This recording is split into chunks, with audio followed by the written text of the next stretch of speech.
यवतमाळ जिल्हा असेल, वाशिम जिल्हा असेल, या जिल्ह्यातील आमचे मांगरूळकर जी आहेत आमदार साहेब, अमित झवनक जे आहेत वाशिमचे आमदार, यांना आज उपोषण करायची पाळी आली पायऱ्यावर बसून विधिमंडळ चालू असताना.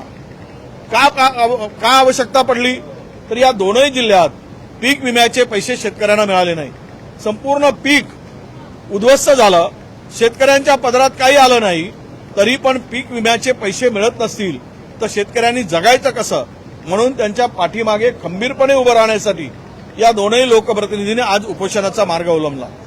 करोडो रुपये खर्च करताना केवळ 25% सुद्धा शेतकऱ्यांच्या पदरात मिळाले नाही. आणि या दोन जिल्ह्यात तर सातत्यानं अनेक संकटाला शेतकरी सामोरं जातोय आणि तरी पण पीक विमा कंपन्या यांना मदत करत नाहीत किंवा मोबदला देत नाहीत. तरी सरकारच्या इशाऱ्यावर आहे.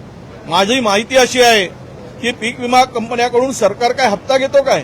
काही पैसे काढून घेतो काय? का हिंमत करतात ही कंपन्या आणि का मदत मिळत नाही शेतकऱ्यांना?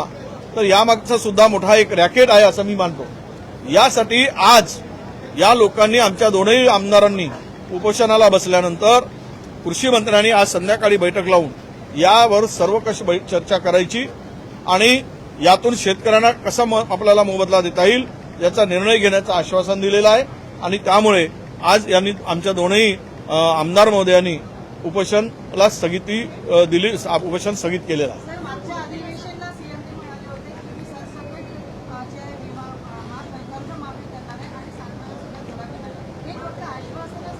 नाही, 7-12 वगैरे कोरा काहीच होत नाही. 7-12 कोरा करणे हे केवळ एक घोषणा आहे, पोकळ घोषणा आहे. हे मूर्ख बनवण्याचा, शेतकऱ्यांना मूर्ख समजून अशा प्रकारच्या घोषणा केली जात आहेत.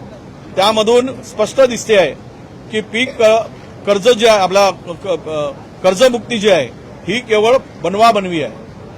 ते अशी ही बनवाबनवी या सरकारची आहे.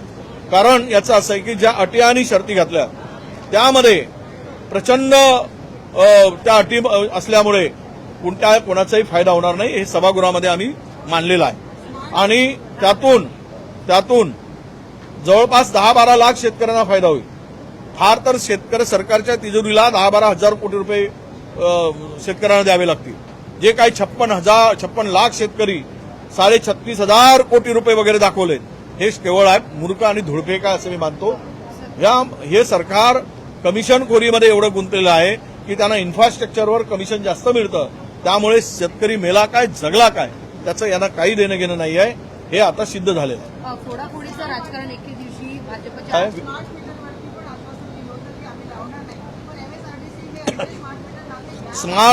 स्मार्ट मीटरच्या संदर्भात या आठवड्यामध्ये किंवा पुढच्या आठवड्यामध्ये चर्चा होणार आहे. स्मार्ट मीटरच्या नावाखाली ग्राहकांची लूट चालली आहे. डबल टिबल इलेक्ट्रिकचे बिल येत आहे. जेवढं काही त्या मला वाटतं की महाराष्ट्रातील ग्राहकांना इलेक्ट्रिकच्या लुटून त्यांना उद्ध्वस्त करायचा विळाच उचलला आहे या स्मार्ट मीटरच्या नावाखाली. ते पैसे 2 वर्षापासूनचे पैसे कापणं सुरू आहे. जवळपास सगळ्या ठिकाणी हे स्मार्ट मीटर लावले जात आहे.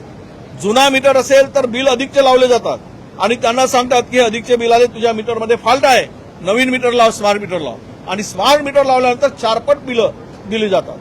हे संपूर्ण महाराष्ट्रातील गोर गरीब, सामान्य शेतकरी, मजूर, दलित, शोषित, ओबीसी, पीडित या सगळ्या माणसाला लुटण्याचा गोरखधंदा महाराष्ट्र सरकारने सुरू केला आहे. हा गोरखधंदा आहे आणि त्यातून मरा वाचा काही देणं नाही. प्रचंड सत्ता आमच्या हातात आहे. हम करे सो कायदा या पद्धतीनं महाराष्ट्राला उद्ध्वस्त करण्याचं काम सुरू आहे.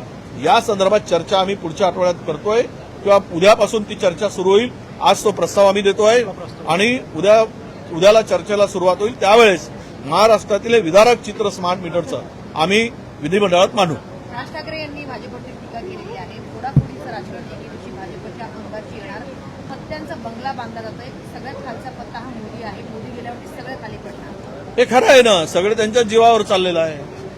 गुजराती लोकांच्या जीवावर देश उभा केला जात आहे. ज्यांचं योगदान देशाच्या कुठल्याच गोष्टीमध्ये नाही, ना स्वातंत्र्यामध्ये होतं, ना इंग्रजाविरुद्ध लढण्यामध्ये होतं, ना देश घडवण्यामध्ये होतं, ना बाउंड्रीवर लढण्यामध्ये आहे, सत्य म्हणजे सीमेवर. त्यामुळे हे सगळे जे काही आहेत तो एक पत्ता तयार केलाय. तो पत्ता निघाला की हे पत्त्याचा डोंगर कोसळेल आणि ही पाडी त्यांच्यावर येईल हे राज ठाकरेंच्या म्हणण्यामध्ये तथ्य आहे असं मी मानतो.